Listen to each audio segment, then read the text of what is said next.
spent the past couple of years in a crazy hot market. Louisville home sales decline as demand outpaces supply. Effective communication is at the core of any situation. If you master these two ideas, you'll have a chance of being successful at residential real estate marketing. I think you need to be looking for investment opportunities that move the needle. The market will never crash if demand exceeds supply. This is what I've been telling you all along. This is the Jay Pitts Show. And we're back, folks. Welcome back to the Jay Pitts Show. My typical opening.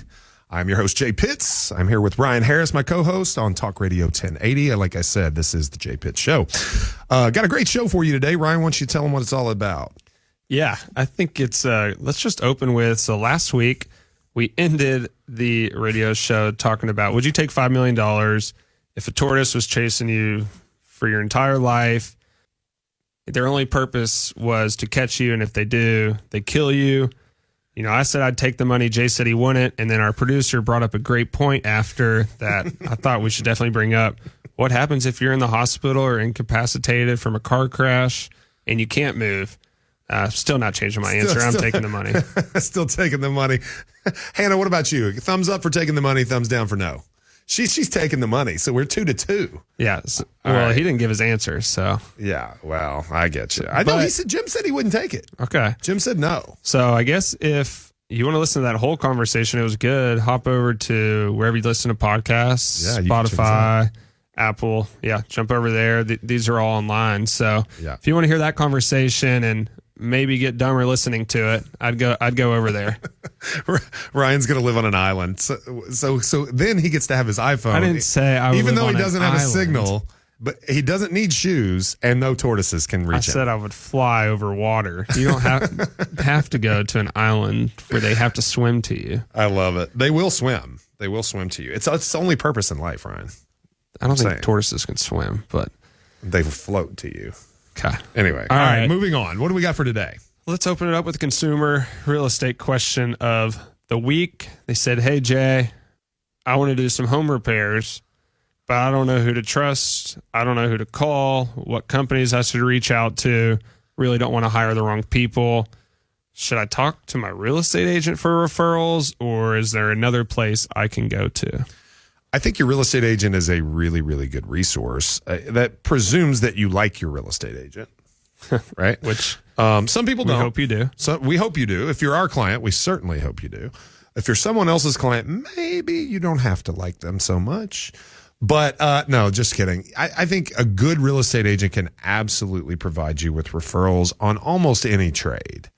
It's just simply a function of someone who does something more often than you. Right. And it's someone who is in the business of finding repeat and referral clients and understanding how to kind of navigate the typical scenarios that homeowners find themselves in. You know, it pays for a real estate agent to know a good painter, a good plumber, a good electrician, a reasonable HVAC company. I will say that, you know, there is a way that I was taught to evaluate contractors, and this can apply to most service providers, but any service provider or contractor, it's on 3 categories. Okay, I've been quoted at saying this a lot. This is very well known around our office. You can have cheap, you can have good, or you can have reliable. Okay, those are the 3 categories, and there's a spectrum. Okay, pick 2 of the 3. And if you get those 2, you're very fortunate. So, for example, they can be good and they can be reliable, but they won't be cheap, right? They can be cheap and they can be good. They probably won't be reliable, right? So that's actually, that combination right there is where you see most real estate investors make their money, is because their personal influence brings the reliability. They take an unreliable contractor who knows what they're doing and will do it cheaply, and they make them get to the job site and finish through like brute force and will, right? So seen it all my life. Absolutely. And that's, you know, builders, you know, absolutely. You know, Ryan grew up around the building business and real estate, so I did as well. I see those very same things. But, you know, you can have reliable and you can have, you know, cheap, but the service might not be what you want, right? So cheap and reliable. They'll show up and they're inexpensive. It's probably because they're not very, very much in demand. I'll say too, there is expensive and good, and they still aren't reliable. Exactly. That is. But you absolutely want 2 of the 3. Yeah. You're going to be good. If you find 3 out of 3, don't tell anybody about them. Keep them all to yourself. And like that is that. But your agent can probably give you some of those experiences. And it would be wise to ask. It would be. I mean, you can do a good job, but the Yellow Pages is not going to get you or excuse me. And that's showing your age. An internet search of the Yellow Pages, the Google machine is not going to give you what you need. Good reviews are not necessarily indicative of good performance. I hate to say that. I put a lot of emphasis on our reviews as a company, right? We have more positive reviews than any real estate firm in town by far. Okay. And people do rely upon it, but I know people also rely upon reviews and get bad service sometimes. Yeah. So, having a person that can help you navigate and weed through all the garbage is very, very valuable. Yeah. So, usually typically what I think when I see a place has a ton of good reviews, I tend to believe that even if they mess something up, they're going to make it right or come back and fix something, because they wouldn't have all good reviews if they didn't do that. Yeah, this is probably true. But, at some point, I think businesses get to the point where they're big enough that they can afford to lose one client. And I unfortunately see, I've heard a lot of people refer to COVID as the death of customer service, right? Because everything was just turned on its ear, and so many businesses that used to have impeccable customer service just no longer do. And I don't know why that is. But I think you can rely on it. I still do rely on it, but I'm not surprised when I'm disappointed. Yeah. It's 2 weeks in a row we've had home repairs or renovation questions. And I think it's because, it costs a lot of money to do, and you really don't want it to be messed up because you're spending that money, but then also the time it takes, and what if they mess up and have to rip it out and you got to do something new? It makes sense that we're starting to get some home renovation questions. Yeah. No, I agree. Yeah. I agree. Cool. All right. We're going to hop into a fun little segment I have here. What are the top 3 worst real estate design trends of all time, in your opinion? Wow. They don't even have to be trends, just 3 of the worst things you've seen in homes a lot. Yeah. You can give your number 1 and I'll give my number 1. Well, the thing that comes to mind first for me, I really, really dislike bi-level properties. I understand quads are worse, tri-levels worse than bi-levels are better than tris are better than quads, but they're all bad. Okay, multi-level properties, I know that they are born out of a hope for efficiency, right? In terms of building materials and square footage, usable square footage for the price, but there's just no way to make them look attractive. I believe firmly that a good home requires both form and function, not just function. And while they may have some function, I don't love them. I never have liked them. I know a lot of builders, even today, still do them because they can sell them. They can build them relatively inexpensively and still sell a lot of square footage for the price. And so I get that. I'm just not a personal fan of them. I'm not a fan of them. I really don't like multi-level property. Okay. I'll give you mine. My number 1, carpet in bathrooms. Oh, for sure. Absolutely. I feel like that left though. Like nobody does that anymore. You see it and it's awful. Well, I'm just talking ones that ever existed. Yeah. Okay. Yeah. Oh, okay. So we can do anything you can think of that might have existed once, doesn't exist now. My number 1, carpet in bathroom, is the most disgusting thing I can think of. Here's an awful one. Here's an awful one also. I hate that too, by the way. I hate that. Why would you ever? It's like water and mildew and mold. What decade was that? Oh, I mean, it was a long time, a number of decades probably. I mean, I want to say... You're going to make somebody mad with this. I'm going to say 50s, 60s, 70s, 80s, all 4 decades you'd see it. That's a good one. No, really. Yeah. I mean, I think prior to 50s, you saw mostly tile bathrooms. Okay. So, and maybe even into the 50s. And I think there's a lot of overlap there. But people were still doing it in the 80s. Amazing how trends like that can catch on. It's so crazy. I tell you. What was the one you were about to talk about? I was about to tell you, I really hate have you seen in houses where they have like floating upper cabinets? Like above a peninsula, or not necessarily above an island, but like a kitchen has like an L-shaped turn, and then you have the uppers that float from the ceiling that block the entire view. It's like not a wall, but it's like you got that vibe. Why? It just makes no sense. No sight lines, like no function. You're boxed in. It's just awful. I don't know how many of those homes I've seen, like 60s, 70s era homes that had that. Yeah. Really awful.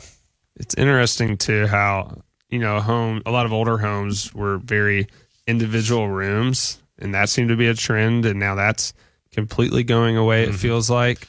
Yeah, openness is very much at value now. I will say, I think, local or current builders have found ways to devise space much better.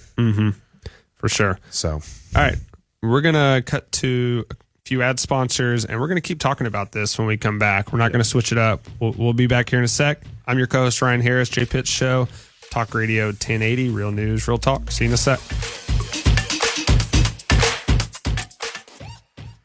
Welcome back to the Jay Pitts Show. I'm your co-host, Ryan Harris, Talk Radio 1080.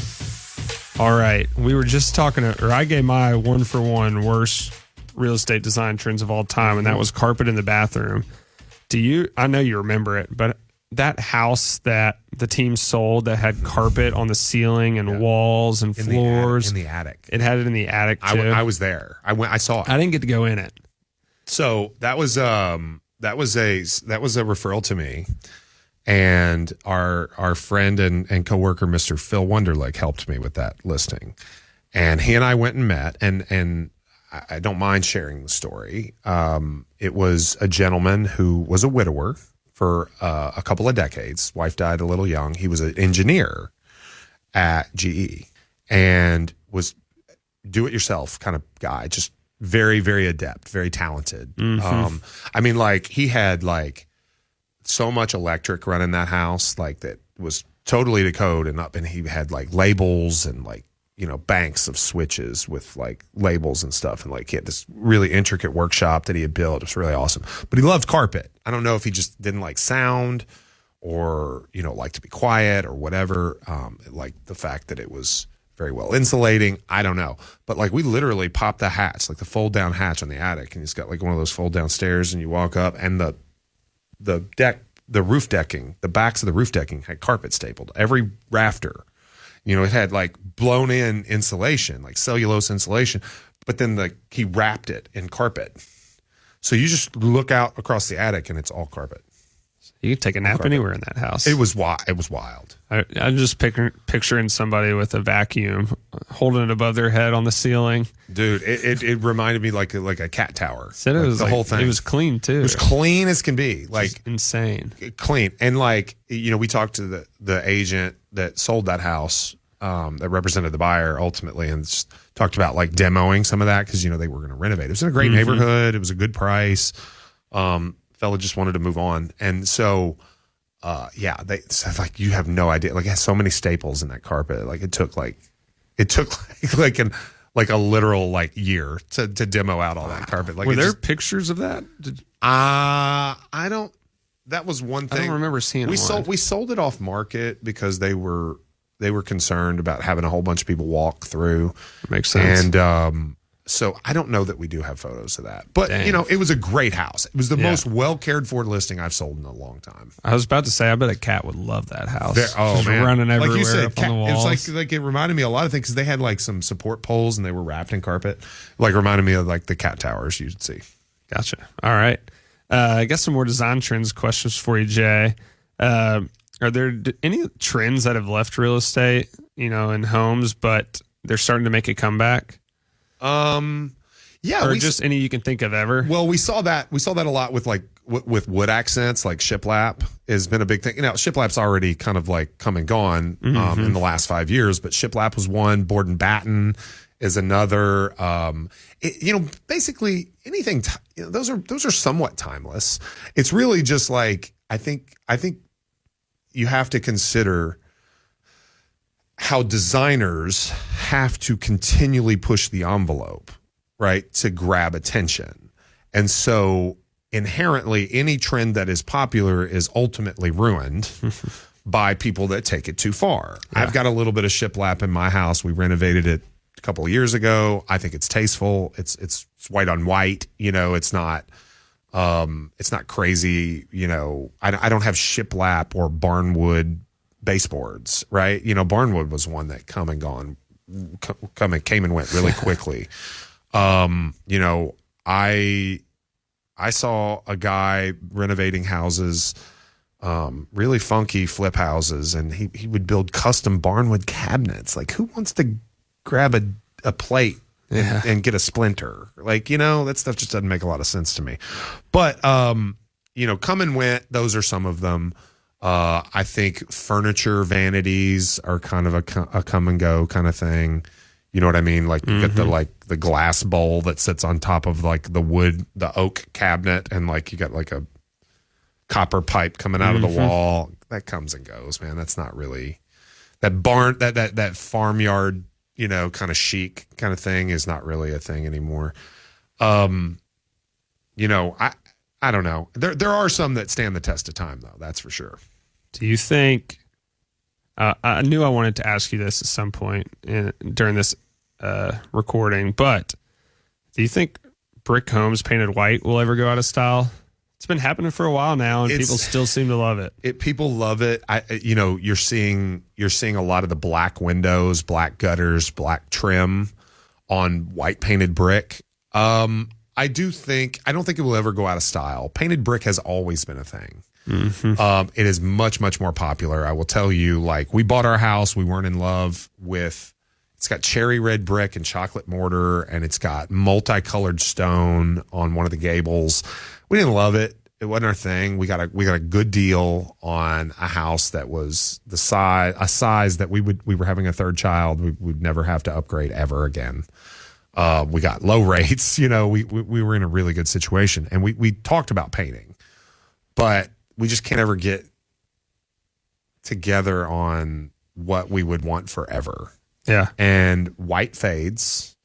It once you paint it, it has to be maintained forever. So it is a consistent expense. And I don't know if you know about painting houses, but it's expensive. It's really expensive to paint. Did it to our old house. Small house though. Well, yeah. And it's you're basically giving yourself a lifetime expense once you do it. If you don't ever do it, you don't ever have that expense. Yeah. So will it go out of style? Somewhat, but it'll never go away because it's always been a thing. Yeah. I've noticed more and more people doing home projects DIY, especially painting your home, just based off all, TikToks. People hate it. That's fine. There's Instagram Reels if you want to do that. But TikTok for DIY projects is incredible. And their search function is so good. It's as good as Google's. Yeah. You can search exactly what you want to know on TikTok, and there's a video for it now. Well, it's better than YouTube because you don't have to suffer through all the ads to get what you want. There are ads on TikTok, that's for sure. But like YouTube is great, and it's a great tutorial engine, but TikTok is almost becoming, with 3-minute videos, and in some cases up to 10-minute videos. Yeah. Like, you can get real serious tutorials. Like, I love it for baseball coaching, right? I get tons of drills. That's awesome, yeah. I get tons of I get tons of recipe ideas. We talked about the Blackstone last episode. Like, I get tons of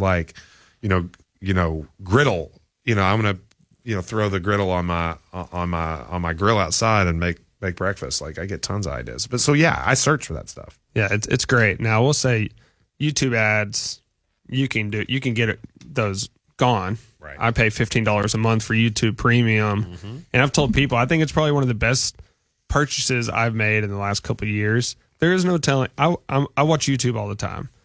There is no telling how many days I've saved myself by not having to watch ads. Yeah, seriously, that's wild. I saw an article the other day that talked about the Houdini and how much time you save but not saying bye to people at parties.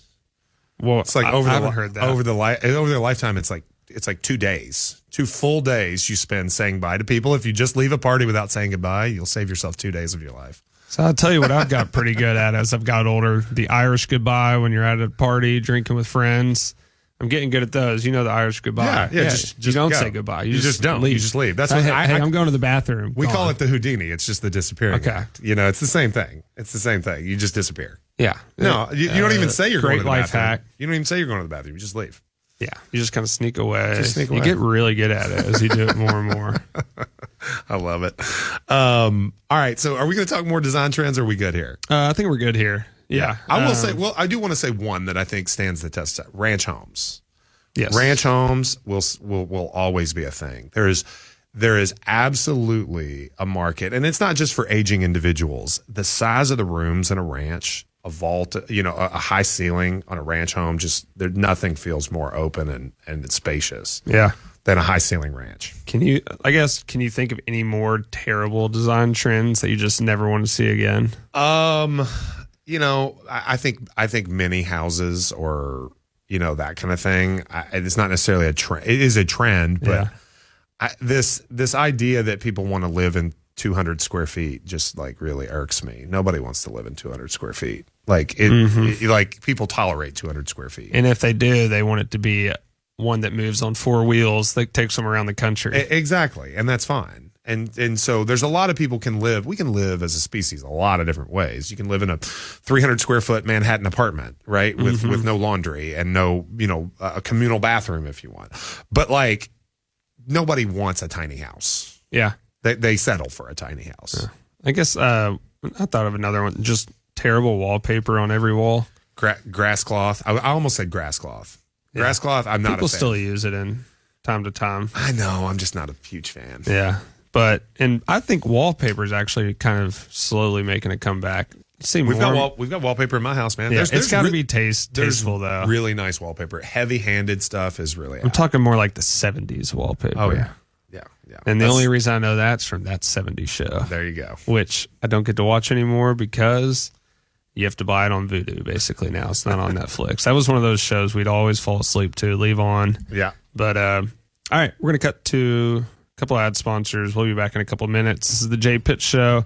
I'm your co-host, Ryan Harris. Talk Radio 1080. See you in a sec.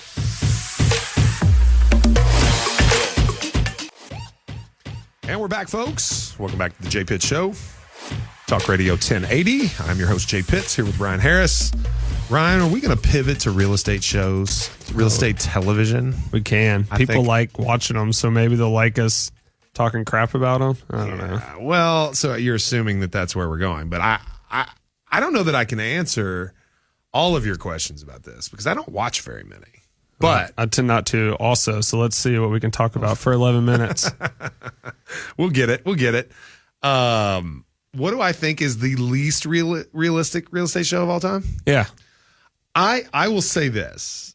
I think the $1 Million real estate agent shows are incredibly unrealistic. Yeah. You know what's crazy about that, though? There are a lot of good agents. There are. I was just about to go there. The agents are incredibly successful.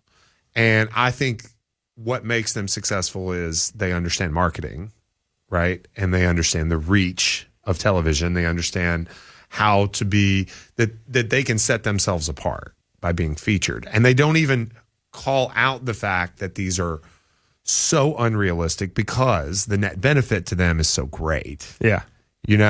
And so, but yeah, you're talking about the Frederick Eklunds and the Ryan Serhants and the Altmans and those folks.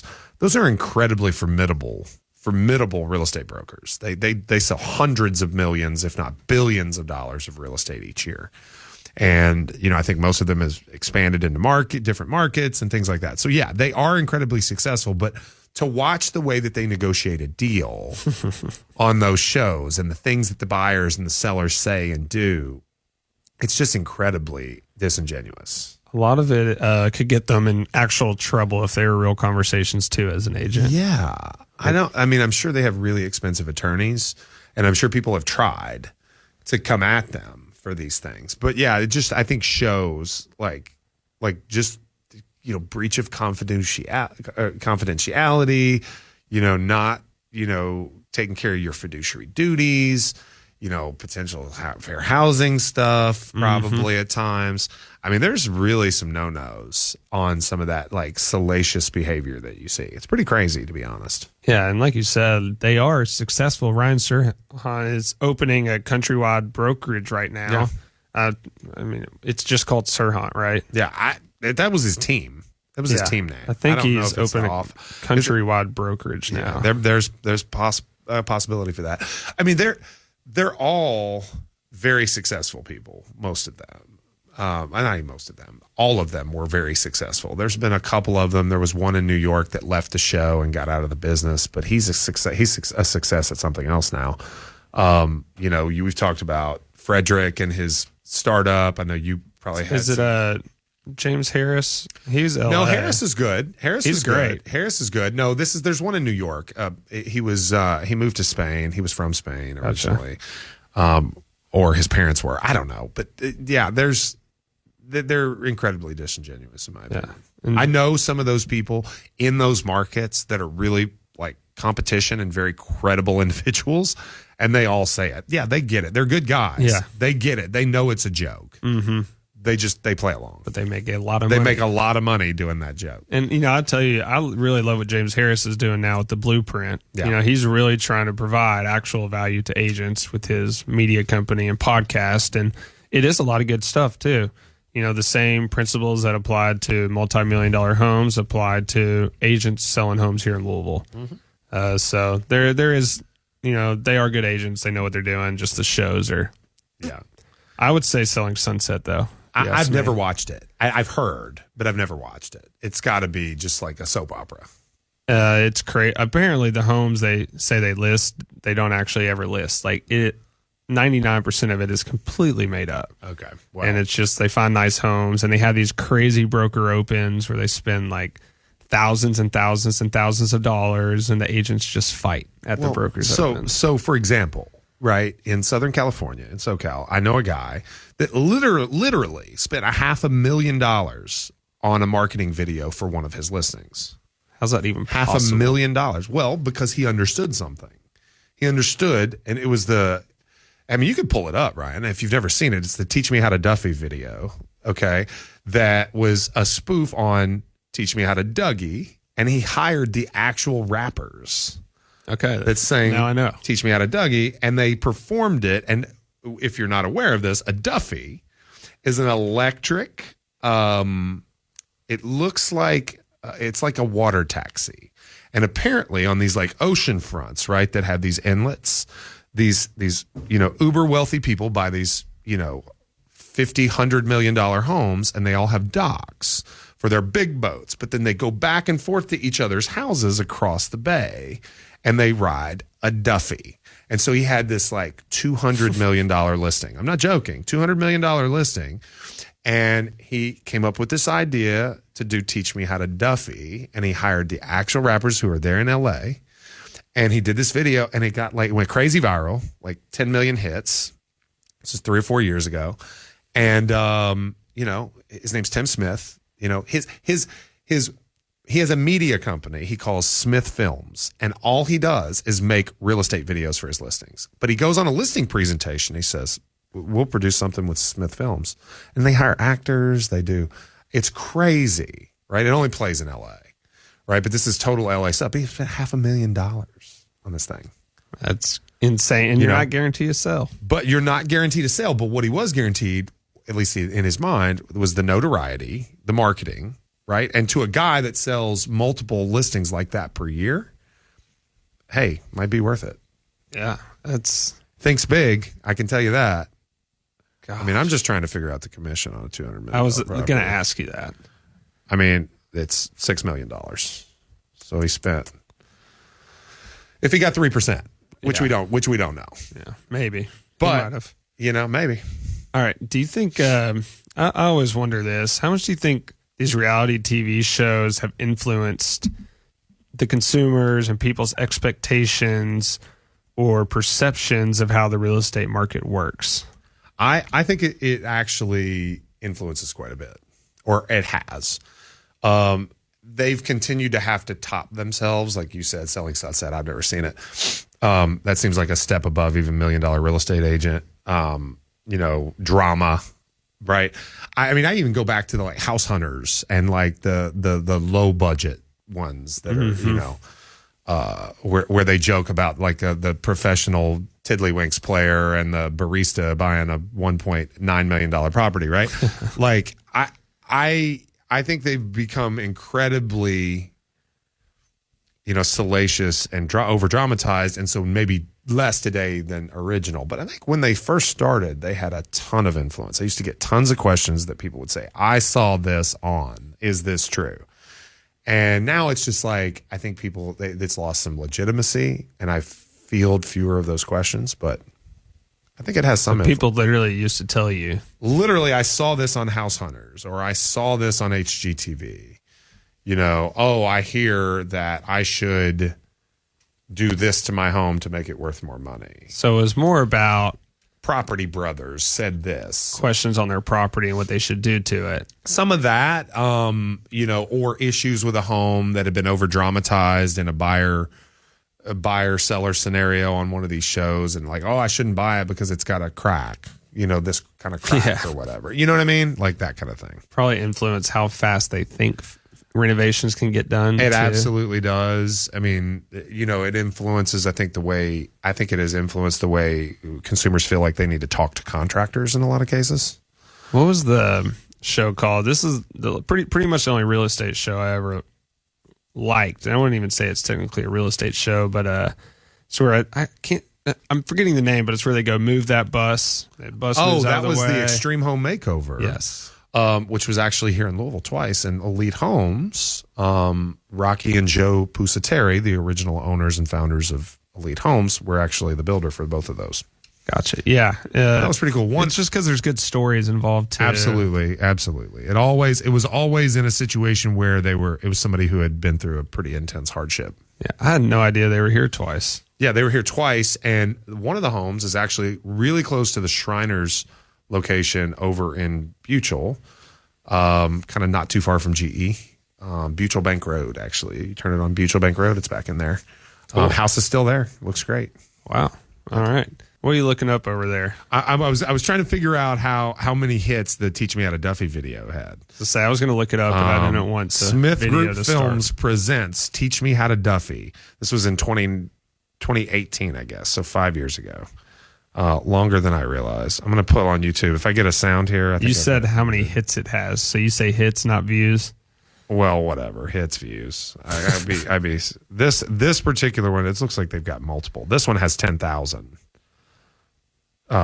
subscribers. That's actually not views. He has 10,000 subscribers on his channel. It's pretty good. That's a real estate agent. That's pretty decent. Yeah, that's good on YouTube for a real estate agent. It's hard. So he did multiple videos. So this video right here has 7,700 views, and this is a what is a Duffy. And so he did further videos about telling people what a Duffy is. I mean, he's a smart guy. He's a smart marketer.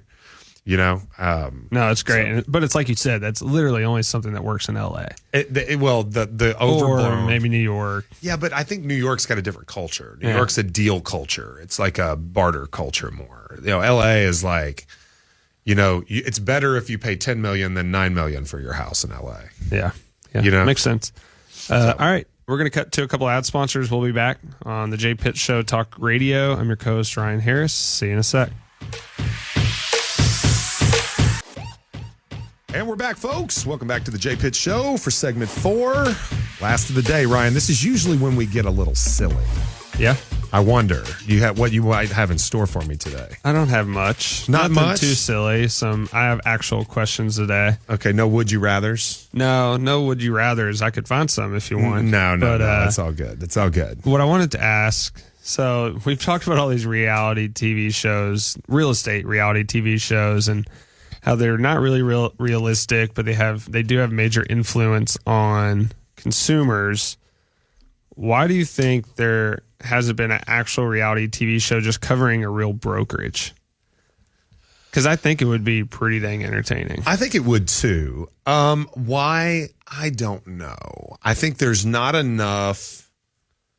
I mean, it would have to be like a Selling Sunset kind of thing, like made for TV personality, like really pretty attractive people like that have crazy attitudes and things. Maybe they just hadn't found the right office. I don't know. You'd have to have some like crazy, listing, house, Pinterest kind of interest, I know what I want to say, but I'm not allowed to say it on the radio. So, but nice houses to look at. Yeah. Right. But I think people love real drama too. I know, but like, it just feels very contrived at this point. So I don't know. Maybe they've just taken it too far so far. I don't even think it'd have to be one brokerage. It could be all brokerages in just a city. Would be interesting to see, because real estate people are kind of crazy. Have you ever had anybody approach you about a reality TV show? So I got yes, a couple times. And it was just like originally, these production companies, I think they go around and they try to see, like, is there a story surrounding a certain market? I feel like Louisville does have some of that with the Derby, and it's like we've had a couple of, for the size of our city, we've had a couple of reality shows here. I don't know if you remember Todd Sharp. Mm-mm. Todd Sharp was the dance coach at U of L. It was like a dynasty kind of program. He had a fairly successful show. They had like kind of almost like a Real Housewives kind of derivative surrounding, Derby Bells, Southern Bells kind of situation. So I think there's some of that with Louisville. I don't really think that this was anywhere near anything. We just had a couple of calls with folks about, being real estate brokers, flipping houses and doing stuff. It was a flip show is what it was. And they wanted Zach and I, and they wanted both Jen and, Zach's wife at the time to be on there as well. We took some interviews. There's been some agents in the office who have done random episodes. House Hunters episodes here and there. Bobby did one. Mm-hmm. Anthony and Wesley, I believe, did one too. Yeah, absolutely. Which I think those two could have their own. They absolutely could. They're super talented. They're so talented. And their social media cracks me up too. It is the best. One of the best. A couple of the best TikTok follows you'll ever find. Yeah, and like they're very, very good storytellers. They're incredible storytellers. They were actors. They can sing. Off-Broadway actors. They're recording artists. I mean, yeah, incredible. So anyway, there you go. Yeah. Okay. So here's what I meant by I have some actual questions that people can actually learn from. Okay. Okay. What are the number 1, number 2, and number 3 books you would recommend any entrepreneur read? I'm surprised it's taken me this long to ask you that, because it seems to be like the most typical question on podcasts when an entrepreneur comes on, but we've stayed away from it. Sure. But it's a popular question for a reason, so I want to hear. Okay. I have 2 absolute favorites that are a little older, but I love them nonetheless. Think and Grow Rich, by Napoleon Hill, and Rich Dad Poor Dad by Robert Kiyosaki. I think Think and Grow Rich is a mindset, but there's a practical application to it as well. That is really important to me. And that was, my dad tried to pass that along to me. He got me interested in that kind of thing. And talk about storytellers. If you get the audio version, you can actually hear Napoleon Hill himself, because he was an avid speaker, and he would travel the country and speak before he passed. And you can hear some old audio recordings of him actually delivering some of the content. And it's really cool because he has this like infectious kind of voice that just grabs you. Yeah. It's kind of like in an old kind of grandpa kind of way, like just interesting, right? So there's that. His story about the genesis of Think and Grow Rich and the personal achievement philosophy that he came up with, as inspired by Andrew Carnegie, is super cool. So I really enjoy that. Robert Kiyosaki, I think I disagree with him on a lot, but he's big into network marketing. I'm not a huge network marketing guy, but what he understands is cash flow is important to business. And that was contrary to what I was taught in a lot of ways. I was taught, save, earn and save. Don't over leverage, right? But especially as it pertains to real estate, cash flow, real estate is really important, I think. So that's good. And it helps you understand the difference between being, employed individual, a self-employed individual, a a owner or an investor, and it's very different, because on a scale of most to least involved, you want to be the investor. You don't want to be the employed individual. And sometimes the self-employed individual, which is where most real estate agents end up being, is the most stressed. Yeah. Okay. You are high income, but you are high expense, and people have a lot of demands of you. Okay. The business owner is great, but you still have some active interest in operating the business. An investor is a silent partner in a business, silent partner in a company. You're taught that you can work for money. You can have people work for you for money. Okay. You can have money work for you for money. And without fail, out of those three, always it's best when money works for you. So there's that. The last one I will say, I really enjoy, and this one's a little more obscure.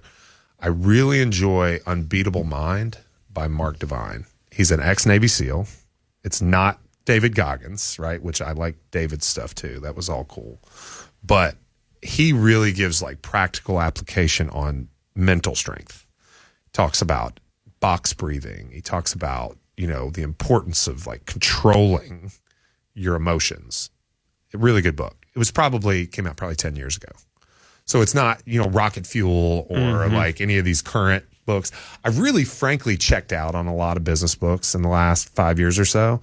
And honestly, I've gotten away from a lot of podcasts too. Yeah. Because I just feel like everything's retread. I've struggled. Oh yeah. I'll be honest, with podcasts I used to listen to used to be really educational, and now I listen to podcasts for entertainment, just to make me laugh or sports. Well, I think I might have even shared this with you. I listen to a lot of political shows, right? The reason I do that is because I feel like economics is downstream of politics. Sure. And so if I can tell, and it's not because I'm preferential to one, I listen to all shapes and sizes. I mean, I could listen to Ben Shapiro or Pod Save America. It doesn't matter to me, right? Like, it's not left or right leaning. To me, I want to understand where it's going. What are the trends? Yeah. Like I was, you talk about politics a little more. I was fairly certain Republicans would underperform in the midterm. Fairly certain of it. Okay. And, what does that mean for the economy? What does that mean? I was fairly certain that Donald Trump would not be reelected, right? When in 20, what does that mean for our economy? How does that affect my business and what I'm trying to do, right? Those are the things that I'm looking for.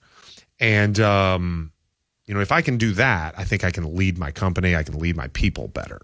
Yeah. So that's what I see, right? And so, plus you stay pretty informed. I mean, it's swampy. It's nasty. It's ugly.